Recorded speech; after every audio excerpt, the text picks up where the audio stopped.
जय मसीह की दोस्तों, आज फिर हम देखेंगे रोमियो की पुस्तक 3 अध्याय और 10वां पद। इसमें परमेश्वर का वचन क्या कहता है? कोई भी धर्मी नहीं और एक भी नहीं।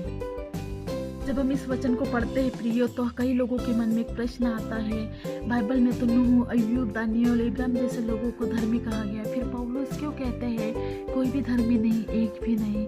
इसका उत्तर समझना बहुत जरूरी है प्रियो। पौलुस यहाँ पर यह नहीं कह रहे हैं कि किसी मनुष्य ने कभी कोई अच्छा काम नहीं किया। वे ये बता रहे हैं कि कोई भी मनुष्य अपने स्वयं के कर्मों या अपनी धार्मिकता या अपनी योग्यता के कारण परमेश्वर के सामने निर्दोष नहीं ठहर सकता। यशायाह की पुस्तक 64:6 में लिखा है कि हमारे सारे धर्म के काम मैले कपड़े के समान है, जिसका यह अर्थ नहीं कि अच्छे काम बेकार है, बल्कि यह है अच्छे काम भी हमारे पापों को मिटा नहीं सकते प्रियो। जरा सोचिए, अगर एक गिलास शुद्ध पानी में केवल एक बूंद जहर डाल दी जाए तो क्या वह पीने योग्य रहेगा?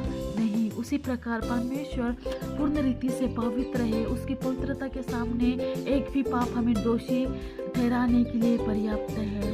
इसी कारण परमेश्वर ने जो व्यवस्था दी ताकि मनुष्य समझ सके कि वह स्वयं को नहीं बचा सकता।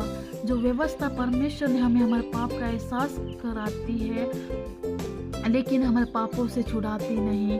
केवल उद्धार केवल यीशु मसीह के द्वारा मिलता है।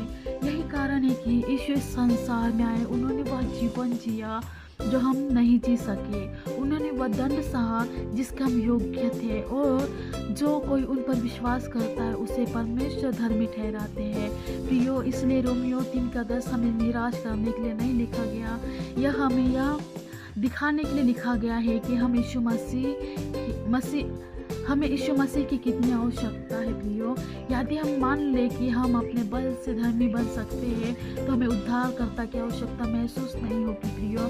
लेकिन जब हम स्वीकार करते हैं कि अपने बल से परमेश्वर तक नहीं पहुंच सकते, तब हम पूरी तरह से यीशु मसीह के अनुग्रह पर हम निर्भर होना सीखते हैं। आज अपने आप से प्रश्न पूछिए प्रियो, क्या मैं अपने अच्छे कर्मों पर भरोसा करता हूँ या यीशु पर, जिसने मेरे लिए क्रूस पर अपना जीवन दे दिया? याद रखिए प्रियो, धर्मी होना हमारी उपलब्धि नहीं बल्कि परमेश्वर का एक अनुग्रह है जो हमारे जीवन में परमेश्वर देता है। आइए हम घमंड नहीं बल्कि नम्रता के साथ प्रभु के पास आए, क्योंकि वह हमें क्षमा करते हैं, बदलते हैं और अपने अनुग्रह से धर्मी ठहराते हैं।